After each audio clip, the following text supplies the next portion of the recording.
Welcome to another episode of Solutions for Freedom with Soul. And today we got a wonderful guest, Anda Nix, and she helps to prepare people for doing psilocybin journeys, right? Any plant medicine journey. Or any plant medicine journey. So, yeah. Ayahuasca, combo, iboga.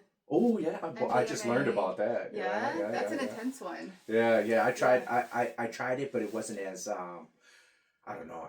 I don't think I took enough on that one. But you tried the iboga. Yeah, yeah. I got a friend of mine that has some. Oh, fascinating. Yeah. Okay, I might have to hit you up for that. Yeah, you should. Yeah. And then look, this is a little bit different than any of the other episodes that we've done, and we're gonna journey into the world of plant medicine and what it actually means to utilize it in order for you to break through some of the things that lock you in, as it's always freedom comes with unshackling the mind, and there's nothing like plant medicine to go ahead and tear that ego down so you can really get a more grander picture of what life is all about. You want to go ahead and share with the people more about yourself and can I just go ahead and read go ahead, please. Statement that I have, so and then that can just catalyze more conversation. It sounds good. So I'm a certified integral coach, somatic practitioner, postpartum doula, and spiritual guide with a master's degree in theology and extensive training in body and soul-based healing. I've supported dozens of sensitive souls through integration, postpartum care, and spiritual healing. Not long ago, actually this was a number of years ago now, after a painful health crisis, I was emotionally shattered and knew I couldn't go on as I was. A spiritual teacher guided me through a powerful meditative encounter with subtle allies, and everything shifted.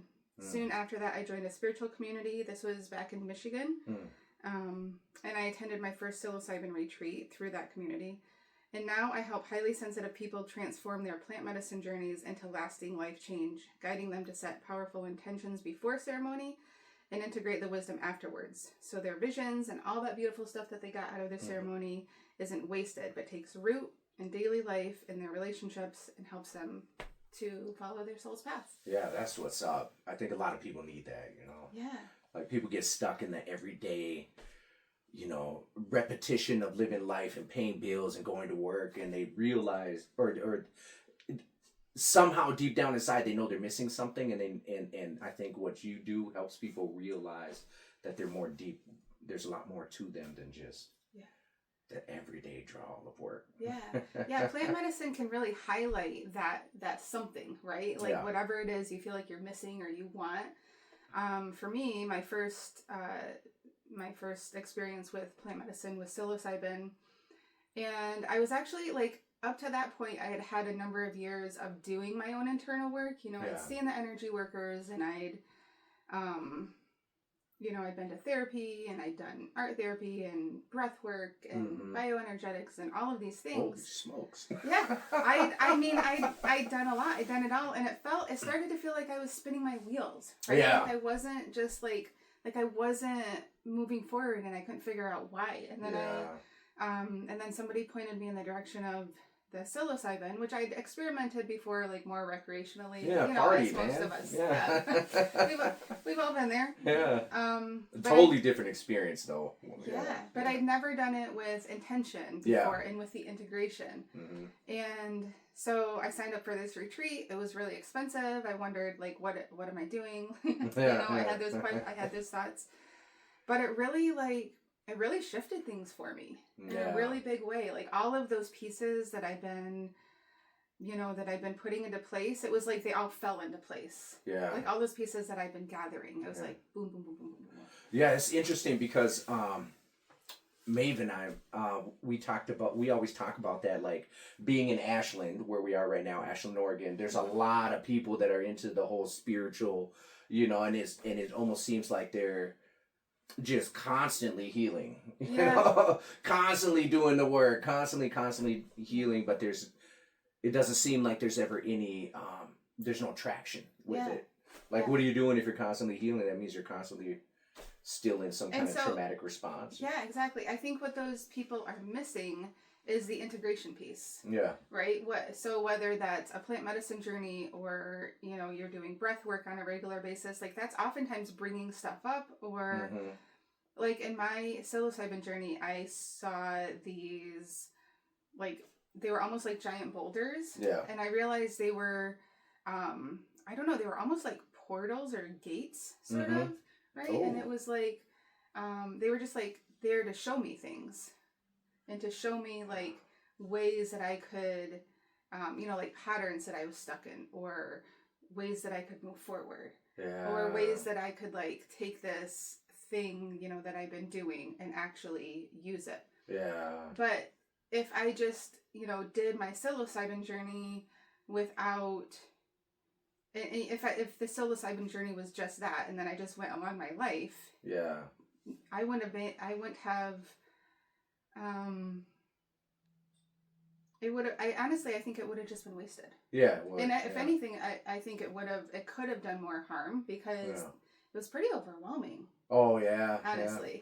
So like having somebody to talk to. Yeah. About that, like having somebody, and for me, I'm a somatic practitioner. I'm really passionate about getting people into their bodies. Yeah. Because I really believe that our bodies hold so much information. Yeah. Yeah. And so if I actually had a somatic practitioner. This was before the psilocybin journey, but she really opened that world up for me. I didn't have a relationship with my body before that. I couldn't feel parts of my body. That's wild. Yeah. And so many people I have found in my coaching practice, so many people can't feel their bodies at all. That's wild. I guess I don't know. I guess I haven't really been there. I feel like I feel my body all the time, but maybe I don't. You know? And you reminded me when you said that, like, the body holds so much information, and it reminded me of you ever read The Body Keeps a Score? Yeah, and that's amazing. And I think about this too. They found out that DNA, 1 gram of DNA can hold, I forgot how much. It was an incredible amount of information. Yeah. So not only is it the stuff that we experience in life that causes us to hold on to this traumatic stuff, but generationally from our ancestors and stuff, whatever they passed on down. That and also past life stuff, even. Yeah. Right? There's so many. I know somebody think that's like woo-woo bullshit, past life stuff, but no, it's real. Yeah. I believe it's real. So you're right. It's just this whole complex. Like there's so many layers. The past life, the, you know, ancestors, all of it. Yeah, and I think it's a good thing that you're doing, because part of our teaching that we came up with is we have this thing called the Rid Wave. And it's recognize, identify, and then you decide. So a lot of it we teach like the science of spiritual. We coined it the science of spirituality, but it's you know, because it's science, psychology, and spirituality. And science is the body, psychology the stories that you tell, and spirituality is the energy that you put forth. And so what happens is you have to be able to be in tune with your body, because you feel stuff first. Yeah. The physical sensations in your body, and then you tell a story to what's going on. Yeah. And then that creates the energetic frequency that builds your world. That's our breakdown of it. Yeah. And someday you get to the point where you don't actually have to tell yourself the story anymore, because you can just go straight to the energy. Yes, 100%. Yeah. And that's what we want to do. Yeah. Which is cool, because it's not like bypassing, right? That's not what I'm talking about. But it's like you can just see the energy, see what's going on. Yes. And course correct. Yes, 100%. Yeah. So you're doing some good work. Yeah, it's good. So that's really what I'm passionate about, is just helping people, like you said, instead of just healing. Okay, let's integrate some of that.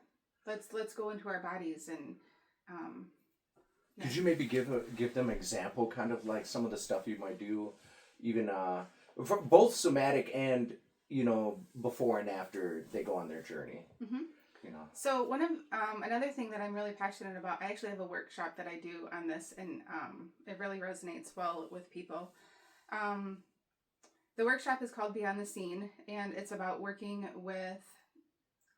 There's 1,000 different words for it, and I haven't figured out a good word that resonates with everybody. But the subtle world, or trusted sources, or your guides, or I don't know, what do you call them? So I don't know. I think they're high. They're yeah, my guys, my team. Yeah, your team. And they're higher aspects of self, really, you know. Mm-hmm. Like, yeah. Well, Well, they are higher aspects of self, but it's not just that. Yeah, There's more out there. yeah. There's devas, there's nature spirits, Yeah, there's the elementals. Yeah, there's elementals. So like when you say higher aspects of self, yes, that's a part of it. That's your soul. Yeah. That's your incarnational elemental. That's your body intelligence. That's your pit crew. That's your guardian angel. So that's like the fullness of you. Yeah. But then there's more. Yeah. There's your ancestors. There's like I said, devas and angels and nature spirits and the she, which are a whole nother.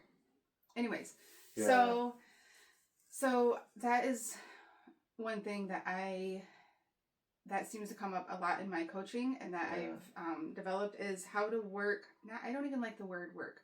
How to collaborate well. Yeah, co-create. Yeah, how to co-create. Yeah, with that realm. Yeah. Because especially like when you go into a plant medicine journey and right after it often thins those veils. 100%. Or just like obliterates them altogether. 100%. Yeah. And so you gotta be careful sometimes. You gotta be careful, and you need to have some basics. You need to have some just foundational stuff in place in order to walk into that well. So I think that you need to, like you said, be able to be embodied. Yeah. You need to be able to feel your body and know what's you and what's not you. I think that's super important. Yeah. That's so important. You have to be able to be grounded. Yeah, 100%. You have to be able to be grounded both into the earth and into the sky. So whatever that means for you. So Gaia and whatever you call source, universe, the sky star, whatever you want to call it. So you need to be able to be embodied. You need to be able to be grounded. Mm-hmm. You have to be able to set boundaries. Yes. You have to be able to say no. Yeah. Because a lot of these subtle allies, they don't they don't understand what it's like to be in these incarnational bodies. Yeah. Right? So yes, they're energetically powerful. By the way, that doesn't make them better than us. Please or don't that you have to do what they say. Yeah. It doesn't make that. No, exactly. So you have to be able to set boundaries. Yeah. With your allies, and you have to have the ability to oracally protect yourself. Yeah. Yeah, I'm gonna share something because I think this is, see, I used to do a lot of drugs, like meth. And used to sell a lot of meth and live that whole lifestyle. And one of the things that happened, and this is about the subtle, that veil being thinned, is that stuff opens up a portal, and the energetic beings or whatever entities that come from that are not what you want to be messing around with. But just to say that even throughout life, when we think we're moving around and we have these ideas sometimes, and we feel a certain way sometimes, it is important to be grounded, because you have to know the difference between what you're picking up in the field and what's really you. Yeah, 100%. And I think a lot of people, they dismiss that, and they think, depending on how you're raised or your community, you'll be like, oh, that's all hogwash, but pay attention. I was raised that way. I was raised in conservative Christianity, and I was actually in that until I was in my mid-30s. And I mean, I don't call myself a Christian anymore. That's probably kind of a given. But yeah, like I didn't actually start embracing all of this until, I don't know, it hasn't been that long, a few years. Oh, really? Yeah. Yeah, me too. I was a Christian. I grew up very Christian. Yeah. And then for a long time I was atheist, because that's a pretty common thing, right? Yeah. Like it's like one extreme to the other. Yeah, isn't it? You gotta find. It's almost like how you find your way. Yeah. You ever heard of Psycho-Cybernetics? I think it's called. No. It's a breakdown of how you actually can guide yourself to the goal that you want. Psycho-Cybernetics? I think it's called that. Yeah, I wonder if the book is. Yeah, I got the book somewhere. Yeah, but anyway, It is amazing how people readjust themselves. They go crazy. Recalibrate. It is. And this journey that you're on right now, in Oregon, it's big. I think it's going to spread out to other parts of the nation, right? I'm from Minnesota, so I think Minnesota eventually. Michigan, yeah, so Midwest. Yeah. I just moved here last October. It's been a year now. Oh, really? Dang. Yeah, just under a year. Yeah, I've been here for 3 now. Okay. Yeah, have fun. Yeah. I love it here. Yeah, I love cool. Southern Oregon so far. Yeah, I do not want to go back to the Midwest. Yeah. But yeah, so also with the somatic, because I think that's pretty huge. How do people, what could you walk through, or maybe do a walkthrough on how the whole somatic thing works? Yeah. So when I meet with somebody who isn't familiar with that or never has done any body based things, I just I do a super basic thing where I have them feel their feet. Feel their feet on the floor. Yeah. So can you feel your feet, Soul? Oh yeah. Oh yeah. And so if you tune into your left foot versus your right foot, is there a difference? Yeah, I think my right foot feels like actually it's my left is more solid on the ground than my right. Okay, yeah. Can you feel your individual toes? When I wiggle them. Yeah. When I say something about it, like when you said something about them, I can feel them. Yeah. So we start with your feet, and then we go to the seat. So just feeling your seat and your chair. Yeah. And then going back to your feet. Yeah. And then back to your seat. Yeah. And then to the crown of your head. Yeah, that one's a little harder. Yeah. And then back to your feet. Yeah. And now has anything shifted in how you can feel your feet? Yeah, my left one is throbbing a little bit. Yeah. Does it feel like the heartbeat or something, is it? Yeah. So that's just like a super basic somatic practice. And then like within a coaching session, a person usually comes with a topic. Mm-hmm. You know, like, I don't know, like I can't get along with this person at work, right? So I'll have you, just, think about that topic or speak it out loud. And then where in your body are you feeling a sensation? So almost always there is a corresponding body sensation with an emotion or with something that you're struggling with. Yes. So if we can draw attention to that, if we can, identify where in the body you're feeling that particular thing, we can go into that sensation and often, there's a lot of information there. Yeah, and especially with the overlay of the chakras on your body. Yeah. And each one means something. So a lot of times with me, I feel my solar plexus. So it's my will, because I've compromised myself so much in my life, Yeah. that my willpower or my solar plexus flares a lot. Yeah. So I think it's very interesting that each of the body, and I'm sure that's why, like even in Chinese medicine, where they track all the different parts of the body and they do the acupuncture and stuff like that, it all plays a role in how energy moves through us. Yeah. There's so much good information there. I actually, for a number of years, struggled with chronic pain. Yeah. And I, doctors told me it was in my head and all these things, and I don't know, so much bullshit. Yeah. Anyways, so I started seeing a somatic practitioner, and I didn't actually know what somatics was. She was the person I mentioned earlier who introduced me to this world, and she actually encouraged me to develop a relationship with my pain. And honestly, I thought she was crazy. Yeah. And so she, one of the first things she had me do, she was like, next time you feel the pain, greet it. Yeah. And I was like, I'm already feeling a little crazy here, and this, and she's like, you can do whatever you want, but she's like, I would encourage you to just try it. So I did. Yeah. The next time the pain came, I just greeted it. I said, hello, pain. Yeah.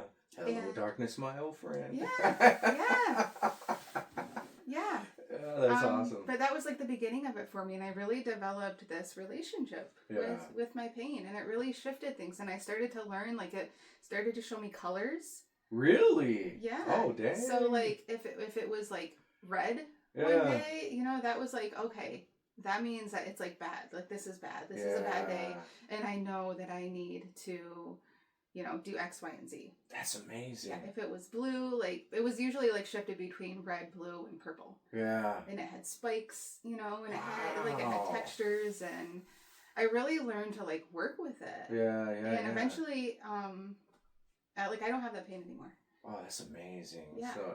So really your pain was just kind of like a manifestation of things that, emotional, mental stuff that was going on. Yeah.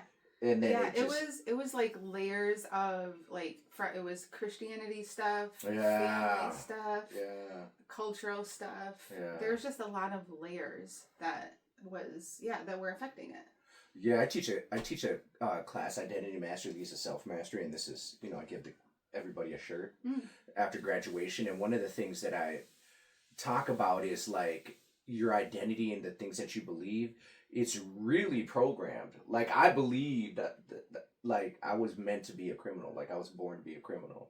And the crazy part is because I'm adopted, and my mom was really trying to help me understand the whole Black culture, even though I'm from Brazil, But in that, I learned about the civil rights movement, slave trade, and all that, and that it's hard for Black people, and we're marginalized, and it's going to be difficult, and it's them against us. So then I don't know, somehow made the correlation that meant that I was born a criminal to begin with. It's them against us, the government against us. Yeah, against us.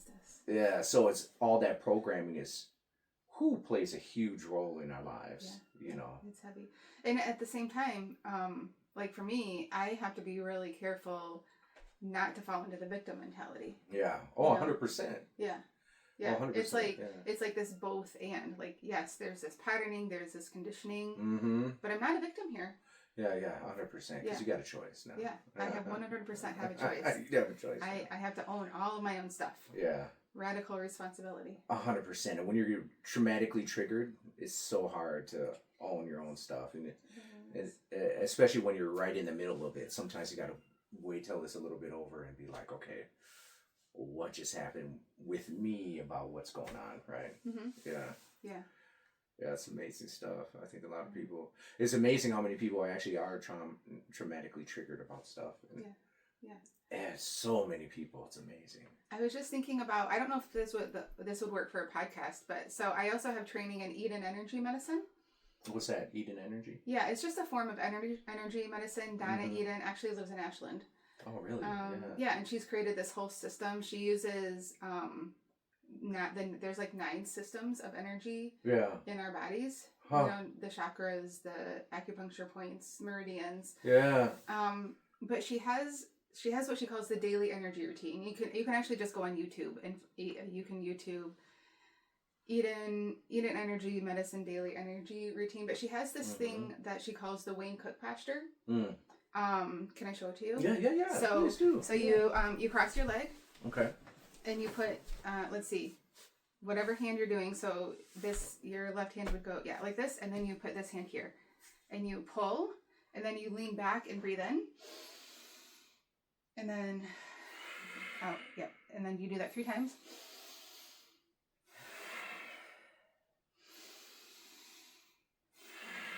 And then we're going to do the other side. So from here, no, this, and then this. Yep.